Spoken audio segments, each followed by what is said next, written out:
Yeah, I'd be facing it that way, of course.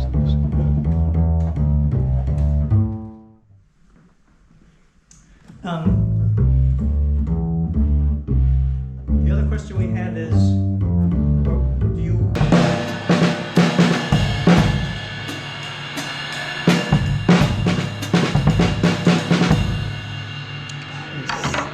Beautiful.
Who's the other guy?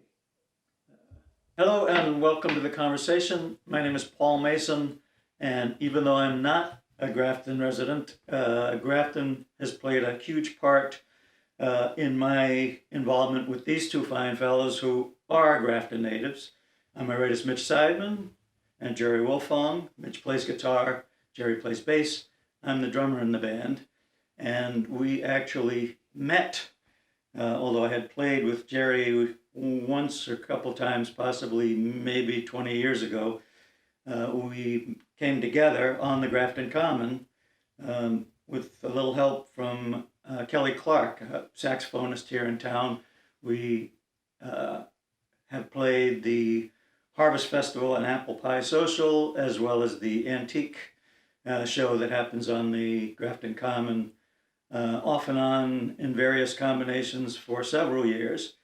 And about 3.5 or 4 years ago now, we were playing one of those things, and Jerry mentioned that he was about to retire from his full-time position, and he's going to have time on his hands. And I thought, what a interesting possibility, because the three of us seem to have a common sense of the music that we like to play, and a certain common sense of humor that sort of worked. And I suggested we should get together and play, and it was based on that conversation that we had about our mutual interests that we sort of came together as players, and ultimately we call ourselves The Conversation, because this music that we play really is a conversation amongst the three of us. It happens in real time.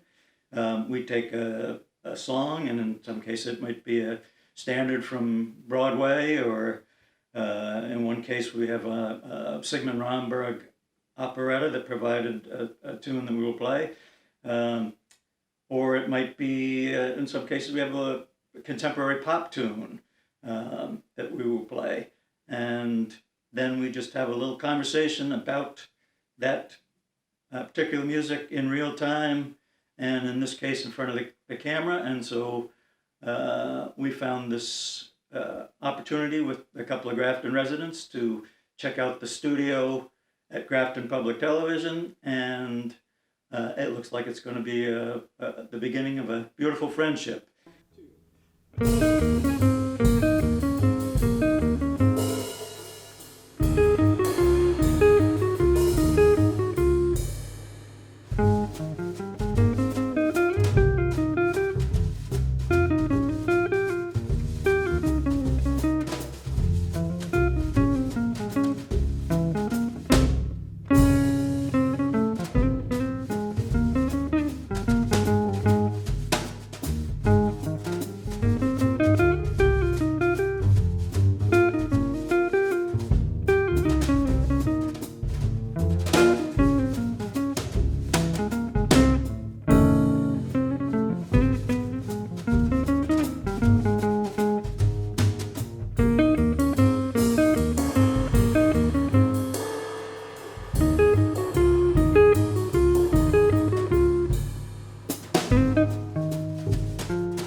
I don't think I ever said to myself at that point, I'm going to play jazz.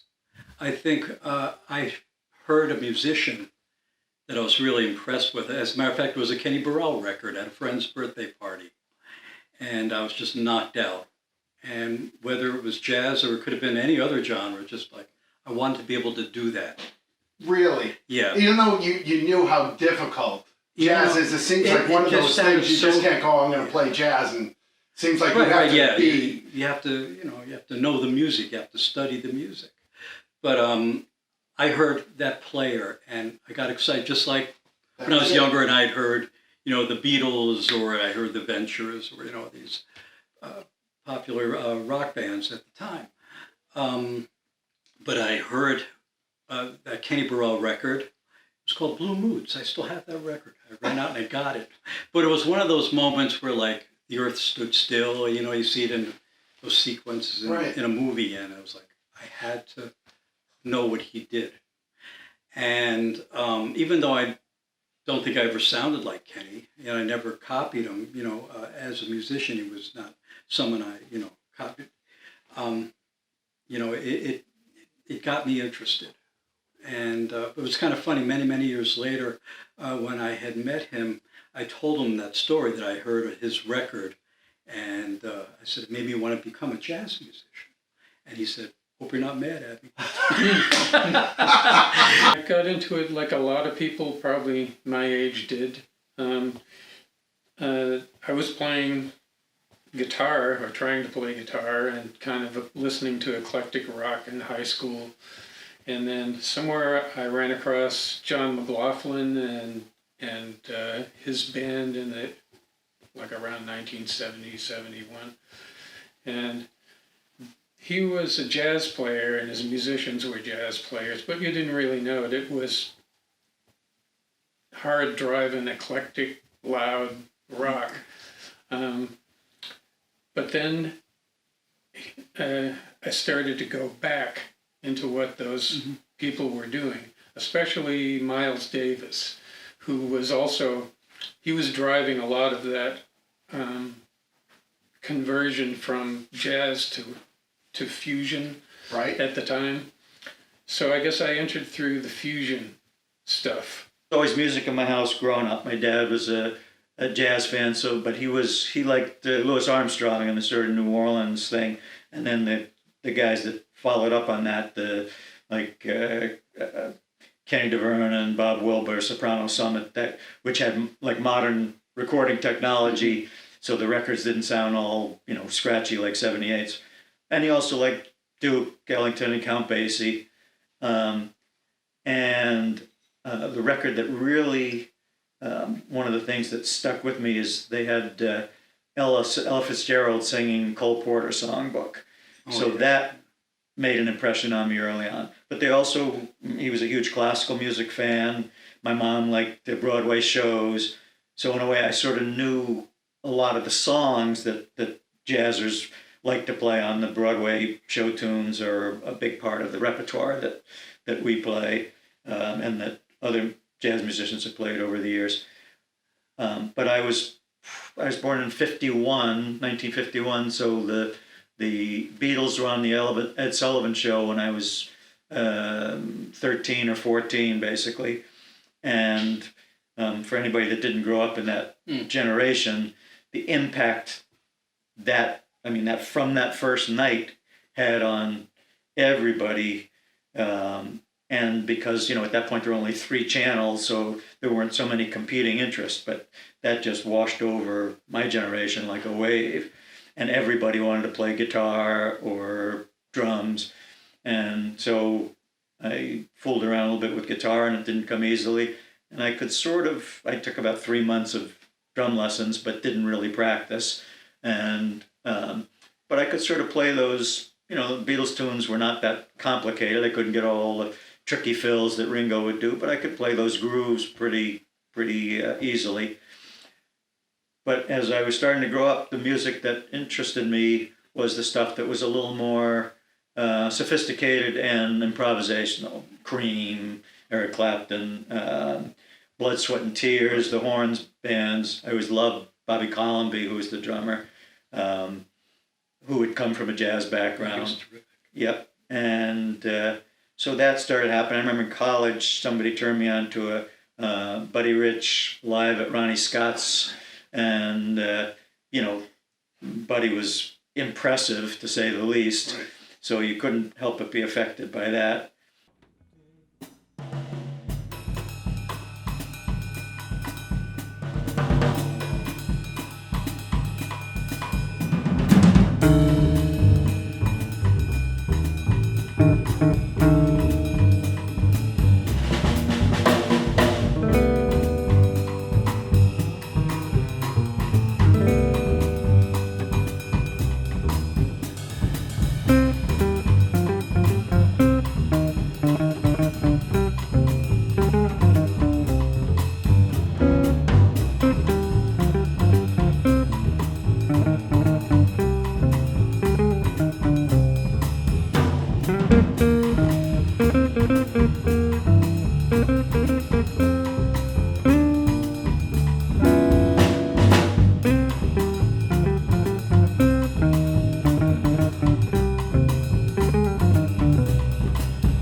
is that we're always conversational in the way that we move the music forward, propel the music forward. That being said, even though it's different every time, there are aspects of it. There are arranged. Well, first off, that we always do it as basically in a Brazilian, bossa nova or samba kind of a groove, a rhythmic motion. Brazilian, really? Huh? Oh yeah. So Is that your own thing to put a Brazilian groove, or Well, did you go that how it was written? no, it was it's a Nice. show tune. I'm Yeah, assuming. it was probably a Who ballad. put the Brazilian part into it? That It just works like that. yeah. Well, plus That's it's a way to nice. play it slowly too, and still have this feeling of motion. Yeah, really. And it's I like also it's a way to create variety in a set. Sure. So as you talked about, how do we choose the tunes? One of the things, we don't want a bunch of medium tempo swing tunes. that. Right. So we want to have at least one of those in there, and then we want things to move in different ways. There are some songs, if you didn't play the line and the beat and the bass line just like the original, it wouldn't feel right. But with these, it feels right to, to tweak it your own direction. And interpretation is actually appreciated. Right. It sounds People like like it, it, that you did your own Yeah, spin yes, on please, it. yeah. They're That seems to be with all jazz music. From what I'm learning from you, gentlemen, is that it's free to. You're not handcuffed. You can do what you want to do to it, and it won't insult the jazz music. If there was a jazz god, you're not making them upset by. It actually works the other way. You would make them upset if you did not insert your own Yeah. personal voice into it. 1, 2, 3.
So that in itself is, you're 14 and going to a dance.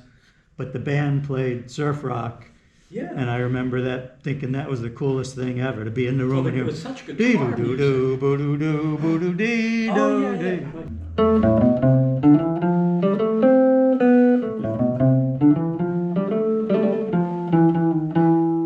We used to play Apache, Oh, yeah.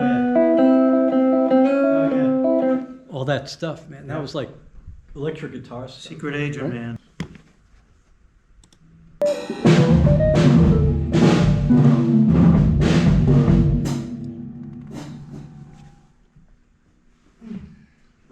The guitar, I'm imitating the keyboard part. Right. I'm imitating the piano part.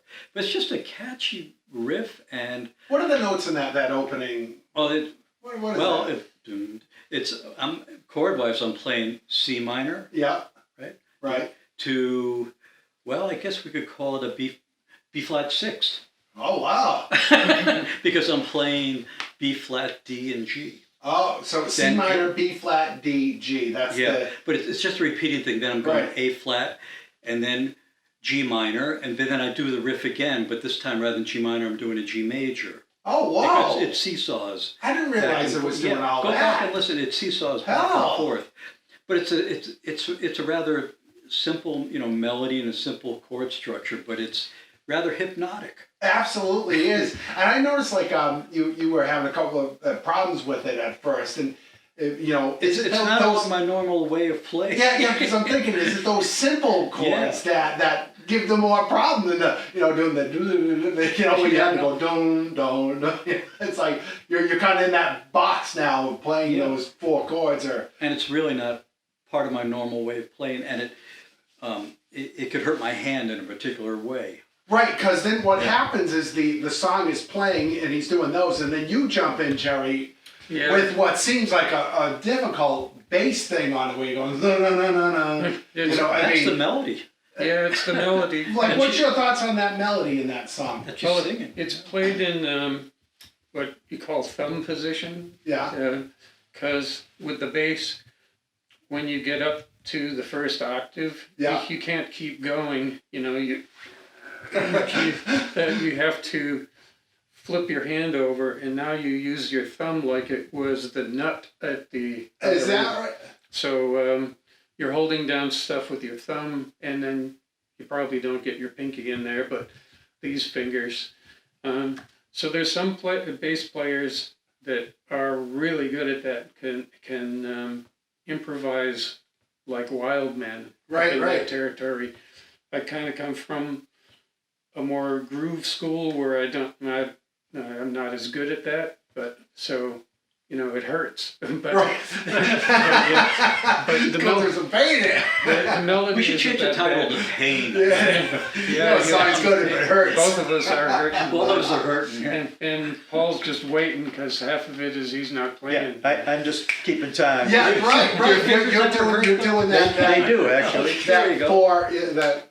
Yeah, I just snap in my fingers, put a little backbeat in there to tie it all together. It's mostly space at that time, and that's sort of picking up on the vibe of the original song.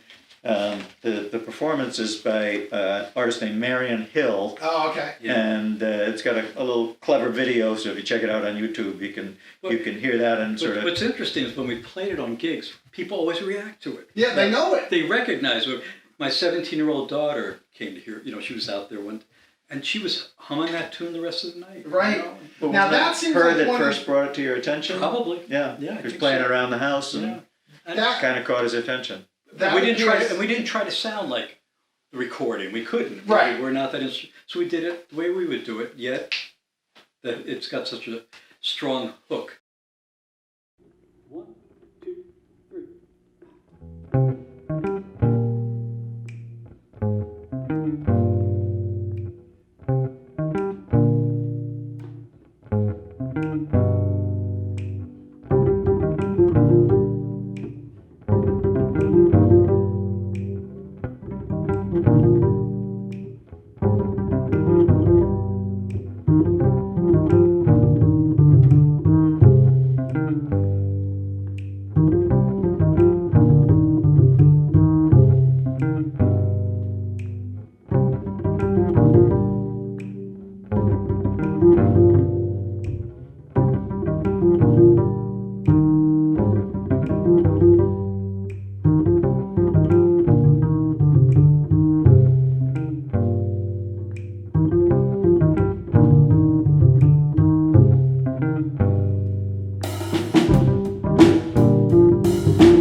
for Mitch. This is Oh. a Jim Hall composition.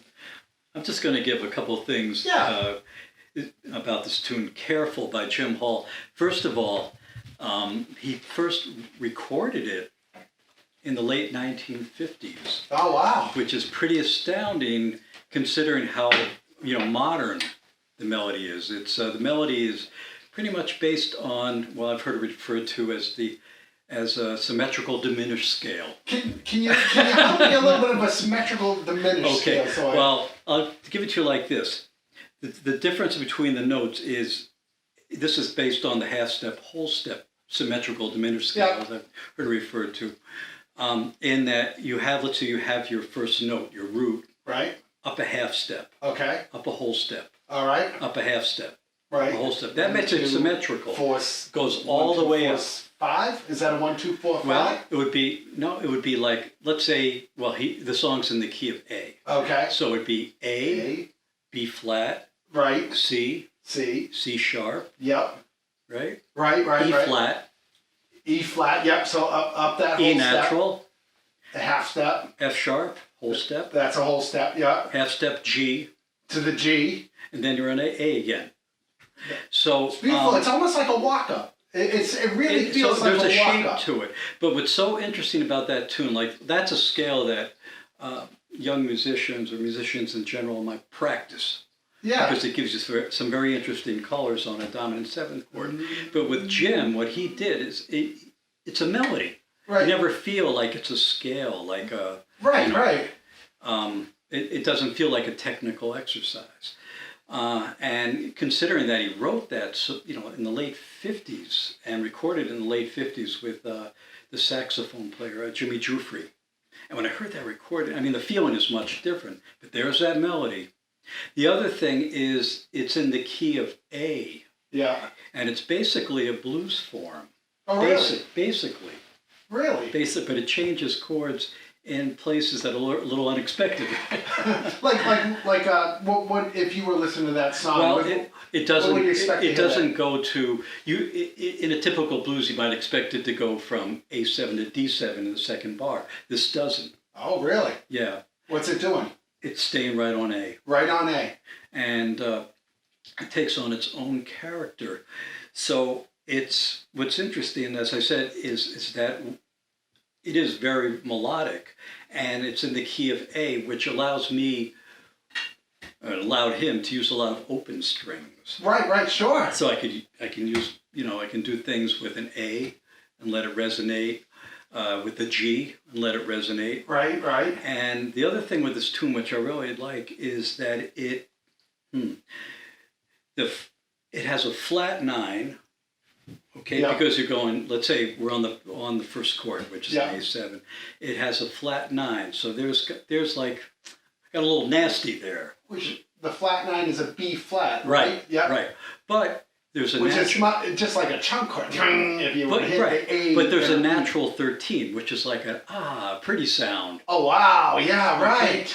So that combination is, to me, is like magical. It's like sweet and sour. Sure. Right. So Boy. It's funny when I play that song and I teach it to students.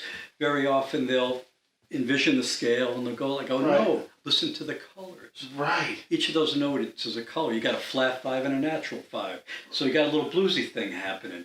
You have a flat 3 and a natural 3. Right. So there's another little bluesy thing happening. You got a flat 7, So I go for the colors. Go for the colors.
I started playing electric bass.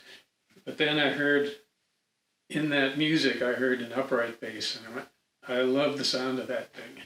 Really? What was it? The sound? Why did that draw you? The singing, and a lot of it was the players that were playing it could make it sing, and it also, you know, they were moving around on the thing in ways I couldn't quite figure out, and that intrigued you to try to figure that out. it did. And at first, I got one, and then I was playing along with records, and the instrument is a little bit hard to just feel your way around on. I like the lower positions. You can kind of, you know, you pick up a couple of books and you can figure out kind of how they're fingering. But everything up the neck was like, Oh, sure. what is that? I don't know. And I was playing in a swing band, you know, like playing swing era music, like a 10-piece band. Beautiful. And but I wouldn't really call it jazz, but jazz roots, I guess. And then one time somebody in the band said, hey, there's a quartet that plays up in like Fitzwilliam, New Hampshire, and they need a bass player this one night. So I went up and filled in. We were playing tunes out of what's called the Regal Book, which is, you know, a lot of jazz standards. Sure, but I mean, it's just rudimentary writing. It's nothing. Yeah. Well, like here's a C minor. What are you going to do with it? Type thing, right? That's exactly right. Yeah. It's chord changes and melodies written out. But as a bass player, I'd be thinking about the chord changes and the time. Must have been a little nerve wracking there. I mean, It was nerve-wracking, but it was fun as hell. really, yeah, huh? It was so much fun, and I survived it. That I came out of that saying, dang, I got to take some lessons.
get a look, see what it looks like.